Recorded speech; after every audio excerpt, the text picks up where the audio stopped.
Good morning. Welcome back. My today's topic is powers and functions of the State Council of Ministers. मुझे ये पता है कि governor के पास इतनी पावर है स्टेट की कि वो सारे डिसीजंस लेते हैं, बट एक्चुअल में कौन लेता है आज हम देखते हैं.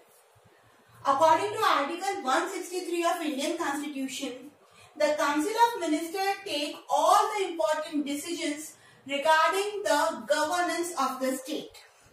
स्टेट को गवर्न करने के लिए जितने भी डिसीजन लिए जाते हैं वो एक्चुअली काउंसिल ऑफ मिनिस्टर्स के थ्रू लिए जाते हैं. And the chief minister inform the governor. जो वो डिसीजन लेते हैं काउंसिल ऑफ मिनिस्टर्स, तो काउंसिल ऑफ मिनिस्टर्स के जो हेड हैं कौन? Chief minister. चीफ मिनिस्टर वो सारी इंफॉर्मेशन किसे देते हैं? गवर्नर को, और गवर्नर फिर में हामी देता है ना. तो सारा गवर्नेंस सिस्टम, नियम निकालना, नियम लागू करना, कौन सी पॉलिसी निकालना, कैसे देश के अंदर लागू करना, ये सारे डिसीजंस इफ एंड बट सोचने के बाद कौन लेते हैं? Council of ministers. और जिनके हेड कौन है? Chief minister. अच्छा, ये जो कैबिनेट मीटिंग होती है ये वंस इन अ वीक होती है, ठीक है. और कितनी बार अगर चीफ मिनिस्टर उसमें नहीं आ पाते, गवर्नर अगर नहीं आ पाते, तो ऐसे में वो जो मीटिंग है वो जो हेड है कैबिनेट के, ठीक है, उनके द्वारा ली जाती है. अब क्या पावर्स हैं? First point, setting a rule of governance. The most important task of the Council of Ministers is to determine the rule of governance, like education, health, agriculture etcetera. Her state की geographical condition देखी जाए तो वो अलग अलग होती है. कहीं पर एग्रीकल्चर बहुत जबरदस्त बूम पे होता है क्योंकि वहाँ की सॉइल फर्टिलिटी जो है वो बहुत अच्छी है, इरिगेशन फैसिलिटी बहुत अच्छी है. तो किसी स्टेट की एग्रीकल्चर बहुत ही पुअर है क्योंकि वहाँ की फर्टिलिटी, वहाँ का क्लाइमेट, वहाँ पर इरिगेशन इतना अच्छा नहीं है.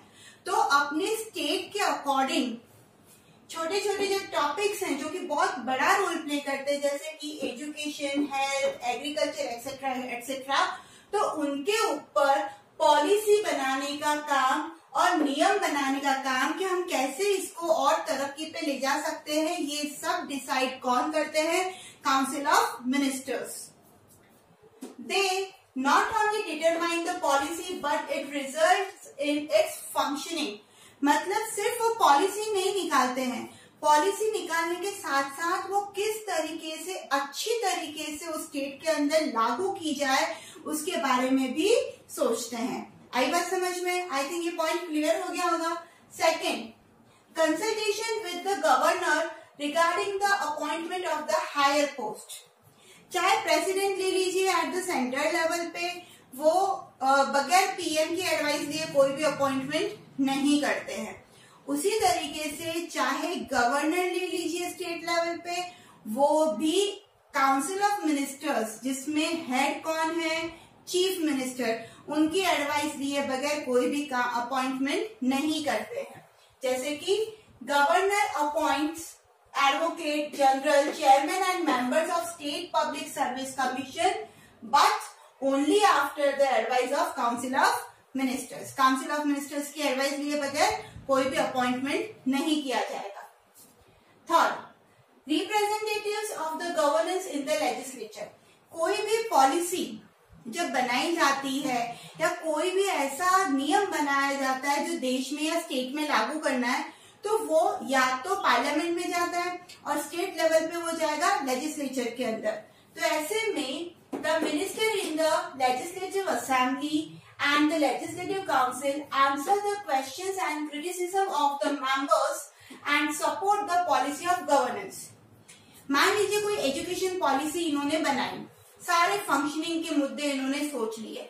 जब वो बिल पास करने के लिए लेजिस्लेचर में ले जाया जाता है तो अपोजिशन के क्वेश्चन के आंसर देना, वो कोई क्रिटिसाइज कर रहे हैं या उस पॉलिसी में जो कमियां हैं वो बता रहे, तो उसको सेटिस्फाई करना, उनको सेटिस्फाई किस तरीके से करना, ये सारी चीजें उनको फेस करनी पड़ती है ना. कोई पॉलिसी निकालना बहुत आसान है, बट जब विपक्ष उनकी कमियां बताते हैं तो आप उसमें सक्षम होने चाहिए, रेडी होने चाहिए आपके पॉलिसी के प्लस पॉइंट गिनाने में। तो ये सारा काम भी यहाँ पर कौन करता है?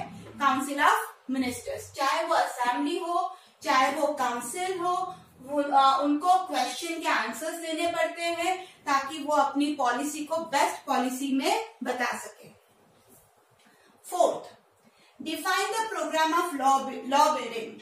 They not only play a role in the governance but in the field of building laws and orders. कोई भी पॉलिसी बनाते नहीं है, लागू ही नहीं करते, गवर्न ही नहीं करते, बल्कि उनके नियम और कानून के बारे में भी वही सोचते हैं और वो बनाते भी हैं। They have to decide which bill is to be presented in the legislature and in what order. वही काउंसिल ऑफ मिनिस्टर्स ही वो ऐसे मिनिस्टर्स हैं जो डिसाइड करते हैं कि लेजिस्लेचर के अंदर पहला कौन सा बिल जाना चाहिए और किस तरीके से उसको प्रेजेंट करना है। ये सारी चीजें यहाँ पर काउंसिल ऑफ मिनिस्टर सोचते हैं। Fifth, prepare a budget. The state's annual budget is presented in the assembly by the finance minister. हमें ये पता है कि एनुअल बजट निकाला जाता है और असेंबली में प्रेजेंट किया जाता है और वो प्रेजेंट कौन करते हैं? फाइनेंस मिनिस्टर, एक बार के लिए। ठीक है, this budget is prepared only on the basis of policy fixed by the council of minister. अब ये बजट बनाना, ठीक है, उसको अप्रूव करना तो बहुत दूर की बात है, उसकी कमियां, उसके प्लस पॉइंट, माइनस पॉइंट सोचने के बाद जो बनाते हैं, जो फिक्स करते हैं, वो कौन होते हैं? Council of minister. Council of minister पूरी प्रिपरेशन करते हैं और वो फाइनेंस मिनिस्टर को देते हैं। फाइनेंस मिनिस्टर उनमें जो पॉइंट उनको पूछने लायक है पूछ के वो असेंबली के अंदर प्रेजेंट कर देते हैं। तो एक्चुअल काम किसने किया है? काउंसिल ऑफ मिनिस्टर्स ने। और इसीलिए बोला जाता है कि council of ministers are the actual head of the legislature. Clear? I hope video समझ में आ गया होगा। Thank you.